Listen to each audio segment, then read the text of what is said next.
तर आज आपण गणपती बाप्पाच्या आगमनानिमित्त एक खास आणि हटके रेसिपी पाहणार आहोत।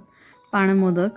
हे मोदक दिसायला जितके सुंदर आहेत तितकेच ते चवीलाही अप्रतिम लागतात। पानाचा सुगंध, गुलकंदाचा गोडवा आणि खोबऱ्याचा मऊपणा या तिघांची एकत्र चव म्हणजे एक अनोखी मेजवानीच।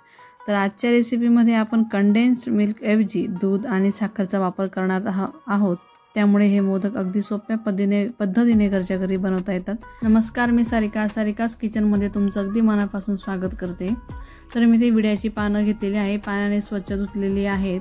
त्यानंतर हे विड्याची पानं तेवढी सर्व लागणार नाहीत, तर 11 ते 12 लागतील। तर मी त्यांना आता देठ काढून झाल्यानंतर पानाचे लहान लहान तुकडे करून घेणार आहे। त्यानंतर लागणार आहे 1/4 कप साखर, त्यानंतर 1/4 कप दूध लागणार आहे। तर आपण कंडेन्स मिल्क ऐवजी दूध आणि साखरेचा वापर करणार आहोत, घरात सहज उपलब्ध होऊन जातात। त्यानंतर याला मिक्सरमध्ये छान बारीक करून घ्यायचे। बघू शकतात कलर छान आला आहे, छान बारीकही झालेला आहे। तर आता याला साईडला ठेवून देऊ। त्यानंतर लागणार आहे खोबरं। तर इथे मी डेसिकेटेड कोकोनट वापरणार आहे। तुम्ही हवं तर घरात जे रेग्युलर खोबरं असतं ते वापरलं तरी चालेल। त्याचं वरचं साल काढून घ्यायचं, काळपट साल, आणि मग ते किसून घेतलं तरी चालेल। तर मी आता इथे 1 कप घेतलेला आहे। अगोदर मी आता गॅस लावून घेते। तर हे खोबरं आपल्याला हलकसं भाजून घ्यायचं आहे, लालसर अजिबात नाही होऊ द्यायचं। त्यातला जो ओलावापणा असतो थोडाफार तो कोरडा होईस्तोवर आपल्याला फक्त हे भाजून घ्यायचंय।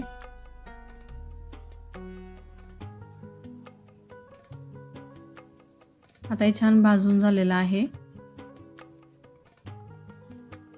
त्यानंतर त्यात जे आपण बारीक पेस्ट करून घेतलेली होती पानांची, विड्याच्या पानांची, तर ती टाकून घ्यायची आहे।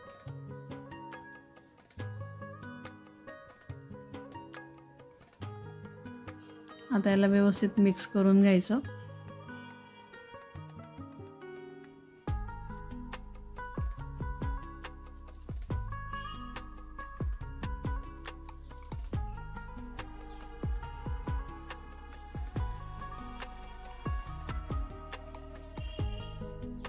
आता यात टाकून घ्यायचंय मिल्क पावडर। तर मी इथे 1/4 कप मिल्क पावडर घेतलेलं आहे। यालाही व्यवस्थित मिक्स करून घ्या।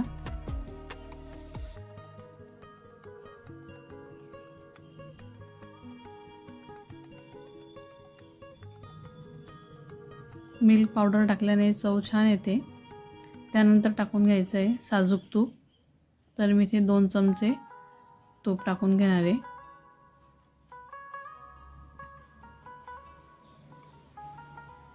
आता हे तूपही व्यवस्थित मिक्स करून घ्याल। कमी गॅसच ठेवायचा, लो फ्लेमवर भाजायचा आहे।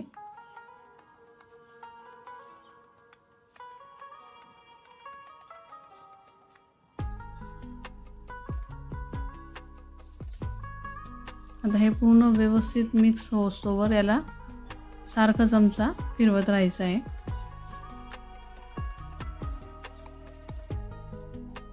आणि हे छान कोरडं होईस्तोवर, शिजोस्तोवर याला परतवत राहायचं आहे।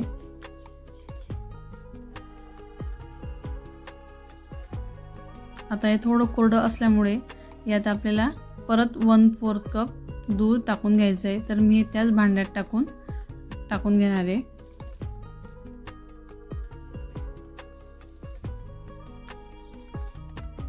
तर ते खूप कोरडं असल्यामुळे त्यात 1/4 कप दूध टाकून घेतलेलं आहे। आता याला परत व्यवस्थित मिक्स करायचं आणि शिजोस्तोवर, कोरडं होईस्तोवर परतवून घ्यायचं आहे।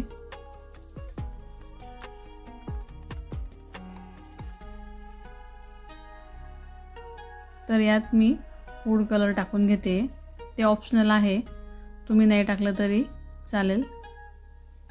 छान कलर तर आलेलाच आहे, पण अजून थोडा कलर हवा असेल तर तुम्ही कलर टाकून घ्याल। तर बघू शकतात अजून थोडा डार्क कलर त्याला आलेला आहे।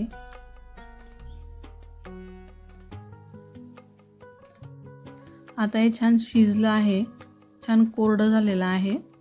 तर मी आता याला एका प्लेटमध्ये काढून घेते। तर याला आता आपल्याला गार होऊ द्यायचंय। खूपच छान कलर आलेला आहे।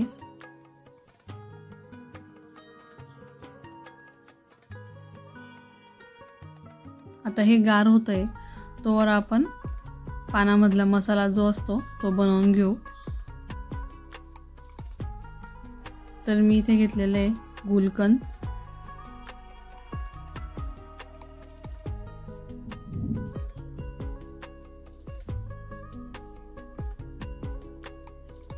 तर मी इथे 2 चमचे घेतलेले आहे। त्यानंतर त्यात ड्राय फ्रूट्स टाकून घ्यायचे, काजू, बदाम, पिस्ता, तुम्हाला जे हवं ते तुम्ही टाकून घ्याल। तर यात टूटी फ्रूटी पण ॲड करायची।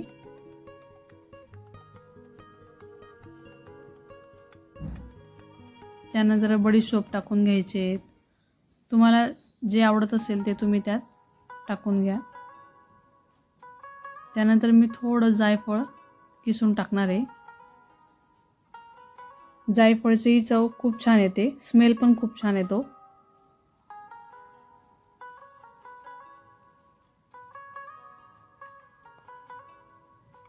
आता याला व्यवस्थित मिक्स करून घ्यायचं आहे।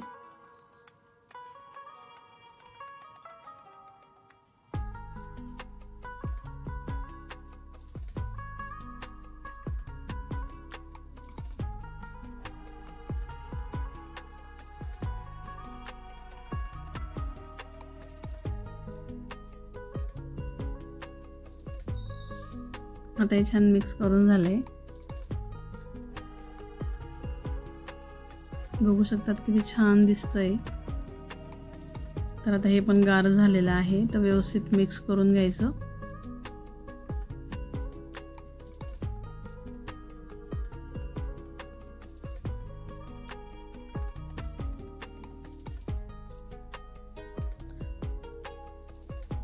तर मी आता इथे छोटे छोटे याचे गोळे बनवून घेणार आहे। काय होतं, ज्यावेळेला आपण मोदक बनवतो त्यावेळेला अगदी सोपे पडतात ते गोळे त्यात आतमध्ये सारण भरण्यासाठी। तर अगदी छोटे छोटे गोळे बनवून घ्यायचे आहेत।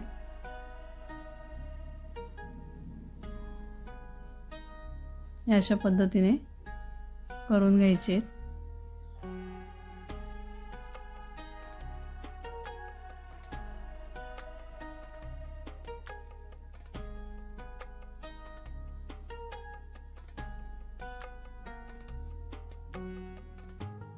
या अशा पद्धतीने करायचे। तर मी आता बाकीचे सर्व गोळे बनवून घेते।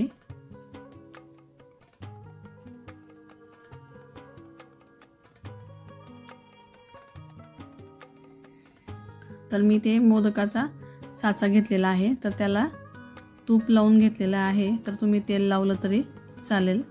तर हे सारण त्यात भरून घ्यायचं आहे, पूर्ण व्यवस्थित दाबून भरायचं।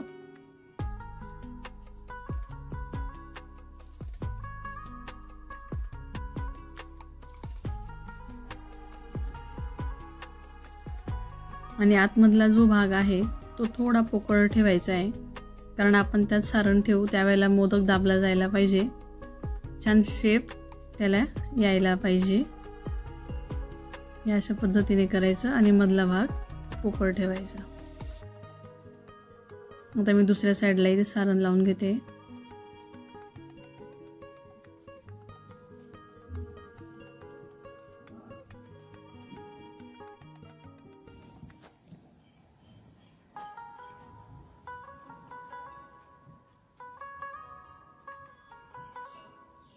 तर बघू शकतात दोघं साईडला मी मधला भाग पोकळ ठेवलेला आहे।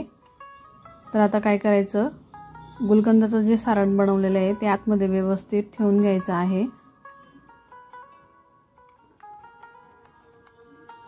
आणि त्याला व्यवस्थित प्रेस करून घ्यायचं।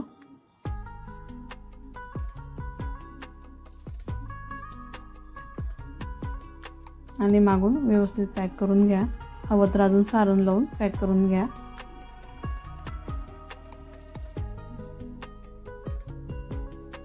तर खालचा भाग व्यवस्थित प्रेस करून सेट करून घ्यायचा आहे। तर हे व्यवस्थित हळूवारपणे काढून घ्या।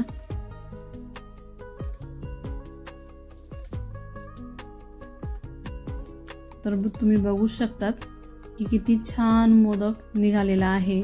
कलरही खूप छान दिसतोय आणि छान शेप तयार झालेला आहे। बघू शकतात। तर मी अजून एक मोदक बनवते।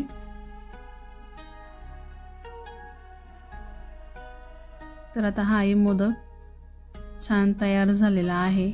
बघू शकतात अगदी व्यवस्थित निघालेला आहे। तर किती सुंदर आणि स्वादिष्ट मोदक तयार झालेले आहेत। तर तुम्ही ही रेसिपी नक्की ट्राय करून बघा आणि कशी वाटली तेही कमेंट करून कळवा। तुम्हाला ही रेसिपी आवडली असेल तर व्हिडिओला लाईक करा, शेअर करा आणि चॅनलला सबस्क्राईब केलं नसेल तर चॅनलला नक्की सबस्क्राईब करा। पुन्हा भेटूया पुढच्या रेसिपीमध्ये, तोपर्यंत धन्यवाद।